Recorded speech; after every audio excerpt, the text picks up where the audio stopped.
ಹೆಬ್ಬಳಲು Shri Chakramata YouTube channel ವೀಕ್ಷಕರಿಗೆ ನನ್ನ ಹೃತ್ಪೂರ್ವಕ ನಮಸ್ಕಾರಗಳು. ಸುಭಾಷಿತ: ನಿಂದಿಸಲಿ, ನೋಯಿಸಲಿ, ಶಪಿಸಲಿ, ಬೇಕಾದರೆ ಮನಬಂದಂತೆಯೇ ಕೂಗಾಡಲಿ, ಆದರೆ ನೀನು ಸುಮ್ಮನಿದ್ದು ಬಿಡು.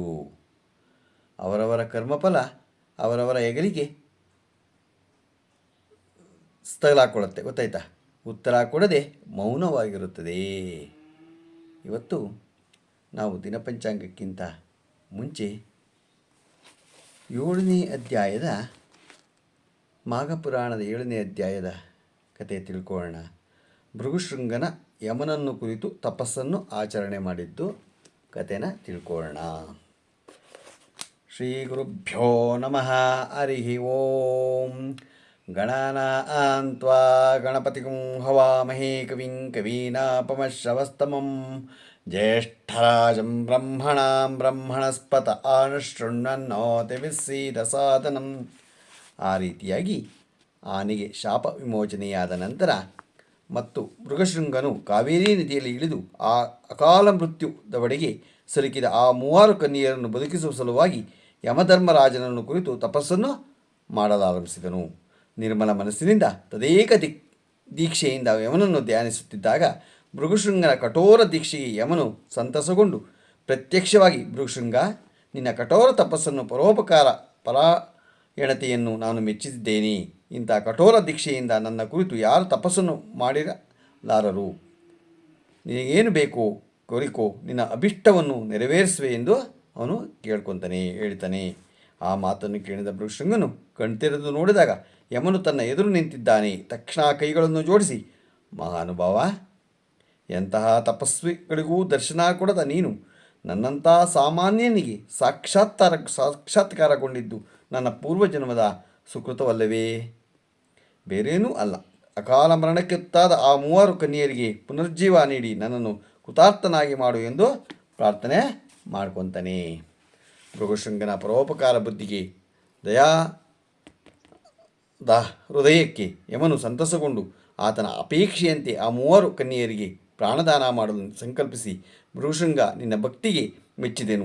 ನಿನ್ನ ಪರೋಪಕಾರ ಬುದ್ಧಿ ನನ್ನನ್ನು ಮೂಕನಾಗಿಸಿದೆ. ನಿನಗೆ ಜಯವಾಗಲಿ ಎಂದು ಹಾರೈಸ್ತಾನೆ. ಮಹಾಪುರುಷ, ನಿನ್ನನ್ನು ಸಂತೋಷಪಡಿಸುವುದು ಸಾಮಾನ್ಯವಾದದ್ದಲ್ಲ. ನಿನ್ನನ್ನು ಸ್ತುತಿಸಿದವರಿಗೆ, ನಿನ್ನ ಸ್ತೋತ್ರವನ್ನು ಕೇಳಿದವರಿಗೆ ದುರ್ಗುಣಗಳು ಉಂಟಾಗುವುದಿಲ್ಲ. ಅಂಥವರಿಗೆ ಎಲ್ಲ ವಿಧದಲ್ಲಿ ಶುಭವಾಗಂತೆ ಅನುಗ್ರಹಿಸು ಎಂದು ಪ್ರಾರ್ಥನೆ ಮಾಡ್ಕೊತಾನೆ. ಹಾಗೆ ಆಗಲಿ, ನಿನ್ನ ಕೋರಿಕೆ ಸಫಲವಾಗಲಿ ಎಂದು ಹರಸಿ ಯಮಧರ್ಮರಾಯನು ಅಂತರ್ಧಾನನಾಗ್ತಾನೆ. ಚತುರ್ಭುಜಂ ಚಿದಾನಂದಂ ಚಾಣೂರ ಮಲ್ಲಮರ್ಧನಂ ಚರಾಚರಂ ಗತಂ ದೇವಂ ತಾ ವಂದೇ ಚಕ್ರಪಾಣಿನಂ. ಚತುರ್ಭುಜ, ಚಿದಾನಂದ, ಚಾಣೂರ, ಮಲ್ಲರನ್ನು ಕೊಂದವ, ಚರಾಚರ ಸ್ವರೂಪನೂ ಆದ ಆ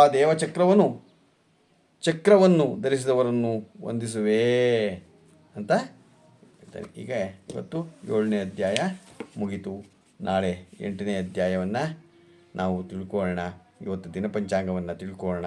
ದಿನಾಂಕ 5/2/2025 ಬುಧವಾರ, ಶ್ರೀ ಕ್ರೋಧಿನಾಮ ಸಂವತ್ಸರ, ಉತ್ತರಾಯಣ, ಮಾಘ ಮಾಸ, ಶುಕ್ಲಪಕ್ಷ, ಶಿಶಿರ ಋತು, ತಿಥಿ ಅಷ್ಟಮಿ, ರಾತ್ರಿ 3 ಗಂಟೆ, ನಕ್ಷತ್ರ ಭರಣಿ, ರಾತ್ರಿ 11 ಗಂಟೆ 8 ನಿಮಿಷ, ಮಳೆ ಶ್ರವಣ 4ನೇ ಪಾದ, ರಾಹುಕಾಲ 12:37 2 ಗಂಟೆ 4 ನಿಮಿಷ ತನಕ ಇದೆ. ಗುಳಿಕ ಕಾಲ 11:09 12 ಗಂಟೆ 37 ನಿಮಿಷ ತನಕ ಇದೆ. ಯಮಗಂಟೆ ಕಾಲ 8:15 9 ಗಂಟೆ 42 ನಿಮಿಷ ತನಕ ಇದೆ. ಇವತ್ತು ಯಾರು ಹುಟ್ಟುಹಬ್ಬ ಆಚರಿಸ್ಕೊತಿದ್ರು ಇವರಿಗೆಲ್ಲ ನಮ್ಮ ಹೆಬ್ಬಳಲು ಶ್ರೀ ಚಕ್ರಮಾತಾ ಯೂಟ್ಯೂಬ್ ಚಾನಲ್ ಕಡೆಯಿಂದ ಶುಭ ಕೋರ್ತೀವಿ. ನಮ್ಮ ಹೆಬ್ಬಳಲು ಶ್ರೀ ಚಕ್ರಮಾತಾ ಯೂಟ್ಯೂಬ್ ಚಾನಲ್ ಯಾರು ಸಬ್ಸ್ಕ್ರೈಬ್ ಆಗಿಲ್ಲ, ದಯಮಾಡಿ ಸಬ್ಸ್ಕ್ರೈಬ್ ಆಗಿ, ಲೈಕ್ ಕೊಡಿ. ಇದು ನಿಮ್ಮದೇ ಚಾನಲ್ ಆಗಿರೋದ್ರಿಂದ ನಮ್ಮ ಲಿಂಕನ್ನು ಬೇರೆ ಗ್ರೂಪ್ಗಳಿಗೆ ಫಾರ್ವರ್ಡ್ ಮಾಡಿ. ಮಾಘಪುರಾಣವನ್ನು ಯಾರು ಶ್ರದ್ಧಾಭಕ್ತಿಯಿಂದ ಕೇಳಿ, ಆ ಒಂದು ಈಗ ಮಾಘ ಮಾಸ ಆಗಿರೋದ್ರಿಂದ ಎಲ್ಲರೂ ಯಾವುದಾರ ಒಂದು ನದಿಗೆ ಹೋಗಿ ಸ್ನಾನ ಮಾಡ್ಕೊಂಬನ್ನಿ. ನೀವು ಕೇಳಿದ್ದನ್ನು ಭಗವಂತ ಕರುಣಿಸ್ತಾನೆ, ಗೊತ್ತಾಯ್ತಾ? ನಮಸ್ಕಾರಗಳು.